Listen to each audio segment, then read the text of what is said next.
Gentili ascoltatori, un cordiale saluto a voi tutti da Alfonso Scanio. Sono il responsabile provinciale di Adiconsum, un'associazione a difesa dei diritti dei consumatori. Oggi ho preso uno spazio autogestito perché desidero davvero dare delle comunicazioni importanti a tutti i nostri concittadini, ma anche a tutti i residenti della provincia di Agrigento, una provincia continuamente mortificata, umiliata, vessata da ogni tipo di ingiustizia sociale. Bene, io direi di andare subito al dunque e di iniziare a dire una cosa molto importante. Mai storicamente si era raggiunta una pressione fiscale così elevata a carico dei cittadini. Una pressione fiscale che sta impoverendo sempre di più le famiglie, che sta indebitando oltre misura le famiglie e che non riescono più ad arrivare alla fine del mese. Ed è per questo che sentivo il dovere di fare questo appello a questa popolazione agrigentina, affinché abbia il coraggio di ribellarsi a una serie di ingiuste vessazioni che andrò a riferire. Iniziamo con il comune di Agrigento. Io l'ho definito il primo vero ostacolo per la vita normale degli agrigentini, perché le prime ingiuste richieste di denaro arrivano proprio dal comune di Agrigento. Premesso che Adiconsum è per la legalità ed è giusto che i servizi debbano essere pagati in maniera equa e che li paghino tutti, quindi siamo apertamente contro l'evasione fiscale, ci mancherebbe altro. Però è giusto che le richieste di denaro siano fatte in maniera legittima. Noi iniziamo subito col dire che già avevamo fatto i nostri comunicati stampa, le nostre affermazioni circa la Tarso del 2004. È stata dichiarata illegittima da ricorsi alla commissione tributaria. Ebbene lì gli agrigentini andarono a pagare perché vanno a pagare sempre, cioè gli agrigentini pagano per paura, non hanno la consapevolezza di pagare il giusto.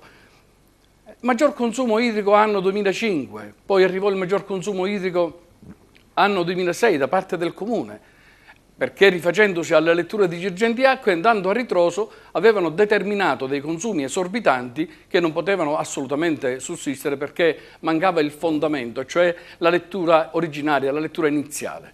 Ebbene, molta gente pagò, quei soldi dovrebbero essere invece restituiti perché noi poi, grazie alle nostre battaglie con altre associazioni dei consumatori, siamo riusciti a far capire al dirigente del servizio tributi che quelle richieste di denaro erano illegittime, lo abbiamo anche dimostrato. Ebbene, abbiamo una comunicazione ufficiale del dirigente del servizio quinto che a una nostra assistita ha riferito appunto che è stata rimodulata quella bollettazione dell'anno 2005 e a fronte di 700 euro la richiesta si riduceva a 75 euro. Pensate un po' tutti coloro che hanno pagato. Quindi restituire il mattolto ai cittadini agrigentini, questo diciamo il comune di Agrigento. Per non parlare dei fatti più recenti, l'aumento della TIA. Voi dovete sapere che con delibera sindacale, significa delibera del sindaco, in data 29 di maggio, cioè 2 giorni dopo l'avvenuta elezione del sindaco, è stato proposto il pagamento della bollettazione TIA del 2012 con un aumento che dobbiamo ancora verificare se è legittimo, nel senso che tutto ciò che riguarda gli aumenti delle tariffe è competenza del Consiglio Comunale e non del Sindaco o della Giunta. Valuteremo anche in questo caso se faremo un'azione per bloccare questa delibera sindacale che ha aumentato in maniera del tutto inaspettata una tariffa che già di per sé era esageratamente elevata. È stato aumentato l'addizionale IRPEF al massimo, all'8 per 1000. È stata aumentata pure l'indennità al sindaco e alla giunta, ma questo non c'entra, questo è a loro vantaggio, a vantaggio appunto della classe politica, in un momento in cui la gente non riesce a campare.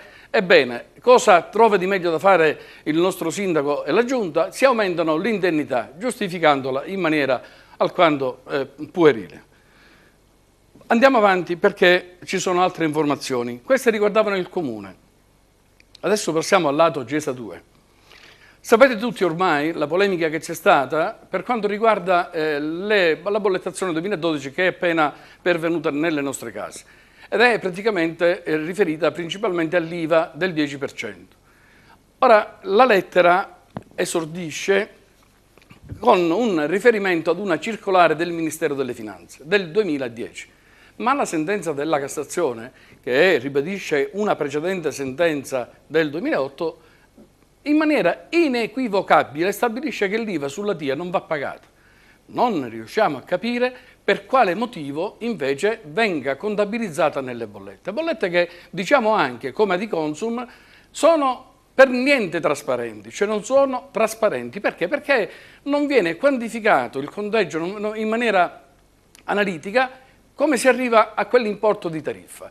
Allora, per quanto riguarda la bolletta del telefono, ci sono tutte le chiamate registrate, per quanto riguarda la fattura dell'Enel, i consumi vengono puntualmente evidenziati, così pure per il gas. Non riusciamo a capire perché, per quanto riguarda la TIA, non è quantificato in maniera analitica in modo tale che ognuno possa rendersi conto come è possibile per 52 metri quadrati, faccio un esempio che ci è capitato in questi giorni, si possa pagare oltre 360 euro. I cittadini stanchi vanno allo sportello del lato GESA 2, la risposta è una sorta di parola magica, sa va a pagare, cioè bisogna pagare. E così pure in altre aziende, in altri sportelli a cui arriveremo dopo. Volevo fare riferimento pure al pagamento della TIA su magazzini che sono privi di utenza, cioè privi di acqua, privi di luce, inutilizzati ed inutilizzabili. Ma perché bisogna pagare? Non producono rifiuti. Posso capire quando si pagava l'ICI, l'imposta comunale sugli immobili, e allora è chiaro. Ma pagare una produzione di rifiuti in un locale che è stato abbandonato dal proprietario e che non ci sono, ripeto, né utenza, né luce, né acqua, né altro, non viene utilizzato, non capisco perché bisogna ripetere sempre la solita parola d'ordine allo sportello, sa va a pagare. E gli agrigentini puntualmente pagano. Andiamo a Girgenti Acque. Girgenti Acque, noi pensavamo, noi come Adiconsum, pensavamo di avere come dire, un dialogo aperto, nel senso che per molti versi c'è stato, ma noi abbiamo sempre contestato soprattutto il distacco delle utenze. E guardate, il distacco delle utenze è un'azione che io definisco ignobile. Ignobile perché mortifica e umilia la persona. Il servizio idrico concede l'utilizzo dell'acqua, che è un bene primario, un bene essenziale per la vita delle persone. È un principio costituzionalmente garantito, all'articolo 2 della Costituzione appunto, come bene primario. Non si può assolutamente togliere l'acqua alla persona. Semmai è possibile applicare un riduttore a quelle utenze morose fino a che non si stabilisce un piano di rientro con rate accessibili per poter far sì che la gente si rimetta in regola con i pagamenti. Quindi anche qua noi diciamo, è giusto pagare i servizi, ma non è giusto e non trova giustificazione alcuna quella dell'interruzione di un servizio così importante, di un bene così importante quale appunto l'acqua. E poi questo discorso è collegato con i costi di depurazione. Da quando il servizio idrico è passato al gestore privato, quindi a Girgenti Acque, il costo di depurazione in molte zone della nostra città è stato comunque addebitato anche se in assenza di depurazione. Ebbene, noi abbiamo sempre detto, se nella zona, faccio un esempio, di San Leone, Cannatello e altre, non c'è il depuratore, o quantomeno quegli scarichi non sono collegati a un sistema di depurazione, per quale motivo bisogna pagare? E tra l'altro c'è una sentenza molto recente dell'aprile del 2011, la 8318, della Corte di Cassazione, non è il giudice di pace, che so io, di Ioppolo, con tutto rispetto se c'è del giudice di pace di Ioppolo, ma è la Corte di Cassazione. Ebbene, ancora molti agrigentini pagano questo balzello nelle fatture di Girgenti Acque, quando invece io sostengo che bisognerebbe ridare indietro ai cittadini che hanno pagato ingiustamente un canone di depurazione per una depurazione inesistente, bisognerebbe che si riapproprino dei propri soldi, dei propri denari. E poi, semmai, uno paga il dovuto, nel senso che cerchiamo di essere rispettosi delle parti. Io cittadino pago quello che è giusto pagare, tu società che gestisci un servizio idrico richiedimi le somme legittime, non mi chiedere e non aggiungere nella bolletta delle somme non dovute da parte mia. Se c'è la depurazione io la pago, se non c'è non mi spetta di pagarla, non te la pago. A me è stato risposto testualmente, e ho documenti probanti, documenti scritti, che i pennelli a mare a San Leone sono da considerare, sono da equiparare alla depurazione. Voi capite che non c'è nessuna logica in questo tipo di ragionamento, non può assolutamente un tubo che dovrebbe portare a distanza i liquami essere equiparato ad un sistema di depurazione fognario. E poi abbiamo ancora il discorso fondamentale, che è quello della trasparenza delle bollette, che a volte praticamente la gente non riesce a decifrare. Tanta gente viene da noi a chiederci come mai questi importi. A volte si fa riferimento a letture così, a consumi che sono ipotizzati, che non sono reali, ma l'errore di partenza, l'abbiamo sempre detto, l'abbiamo sempre affermato, nasce dalla lettura iniziale che non era mai stata comunicata, o se è stata comunicata, sono state comunicate letture iniziali errate, perché allora il comune di Agrigento, così come molti altri comuni, non avevano un sistema di rilevamento dei consumi che funzionasse, cioè non c'erano i rilevatori che andavano a casa delle persone per leggere il consumo idrico. E per concludere questa fase importante, passiamo alla provincia regionale. La provincia regionale anch'essa, così come il comune, così come l'Ato, così come Girgentiacque, sono proprio pronti col fucile puntato contro i cittadini, contro le tasche dei cittadini, tant'è che hanno già il 4% sulla tassa dei rifiuti, e c'era stata quella manovra allucinante di aumentare al massimo la percentuale sulle assicurazioni al 16%. Per fortuna in Consiglio provinciale le cose sono andate diversamente, però dobbiamo aspettarci un colpo di coda, perché altrimenti il bilancio non riusciranno ad approvarlo. E allora cosa vuol dire? Vuol dire tutto questo, tutto ciò che ho detto. Abbiamo parlato degli ingiusti avvisi di pagamento emessi dal Comune di Agrigento in più anni e per diverse tipologie di utenze e per diversi servizi. Abbiamo parlato del Tarso del 2004, del maggior consumo acqua 2005-2006. Vi ricordo anche il comportamento allora dell'INPA, qual era nei confronti delle persone che sostavano su una scala in attesa del proprio turno, cioè come viene trattato il cittadino agrigentino dai pubblici uffici, dove si dovrebbe trovare cortesia, accoglienza, gentilezza, rispetto. Invece no, invece l'unica frase che si riesce a dire sembra quasi un filo conduttore che collega, ripeto, provincia, comune, Ato, Girgentiacque: sa va a pagare perché se no tagliamo l'acqua, sa va a pagare perché se no facciamo questo. Ecco la paura, la minaccia velata nelle parole, e quindi i cittadini agrigentini vanno a pagare perché temono poi il pagamento di ulteriori aggravi, sanzioni, more, interessi e quant'altro. Io desideravo dire queste cose perché la popolazione agrigentina possa realmente svegliarsi da questo torpore. È una popolazione che si lamenta ma che è incapace di reagire. Ormai tutti possiamo documentarci su internet quello che accade con i movimenti di tante città italiane. Considerate per esempio che il presidente dell'Anci Piemonte, una donna, ha affermato chiaramente in un proprio parere che non si può assolutamente procedere al distacco dell'utenza idrica. Considerate gli interventi dei sindaci ribelli, così chiamati, della provincia di Agrigento, sono circa 16 o 17, non ricordo bene il numero, che non hanno consegnato gli impianti di idrici a Girgentiacque, ma speriamo che non li consegnino mai. Sono coloro che meritano grande rispetto, perché è l'unico appiglio per far sì che il servizio idrico ritorni ad essere gestito dal pubblico, dai comuni, perché è giusto che sia così. Non si può un servizio così importante, così vitale, farlo gestire ai privati. Non è una cosa assolutamente accettabile. Speriamo che il referendum dell'anno scorso possa portare frutti buoni per tutti quanti. Io volevo dire che leggendo fra i vari siti web qualcuno si è indegnato perché la politica non fa nulla, non interviene in queste cose. a proposito soprattutto dell'IVA sulle tariffe della TIA. Ma è chiaro, è la politica che ci impone questi balzelli, cioè è il comune che ci chiede di pagare quello che non dovremmo pagare.